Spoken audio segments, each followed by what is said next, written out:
Let's take a look at the starting grid. Lewis Hamilton is in pole position with a record 182 podium wins and counting. Can he make it 183 today to add to those 7 world titles he already has in the bag? Joining him on the front row is the legendary Michael Schumacher. Tied with Hamilton on 7 world titles, can he overcome all of the odds, including his once thought terminal head injury following a ski accident, to cap off a remarkable 8th title? Sebastian Vettel and Alain Prost sit behind them in 3rd and 4th respectively. 16 podium finishes separate the two, but for one of them, it is a chance to either close or extend that gap. For company, they are joined by 2 stalwart members of the sport. The Finnish star, Kimi Räikkönen, has a solitary world title, but he has an outside shot of piping Lewis to the title if he can finish above Fernando Alonso, who just so happens to be in 6th position.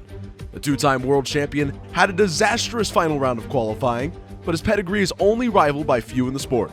One of the greatest of all time, Ayrton Senna occupies 7th, and Rubens Barrichello occupies 8th position, while Valtteri Bottas and David Coulthard round off the top 10.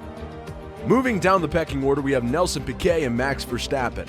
The duo are both tied at 60 podium finishes, so there is pride on the line at the very least, unless one of them were to pull off the unthinkable and grab a podium finish from the back of the grid. Next up is a man who needs no introduction. The British godfather of racing himself, Nigel Mansell, is looking to wind back the clock by adding to his 59 podium finishes. Just behind them is one-time champion Nico Rosberg, whose sole world title in 2016 was not enough to keep his hunger at bay as he rescinded his decision to retire back in that same year. Ferrari legend Niki Lauda is next, accompanied by Mika Hakkinen.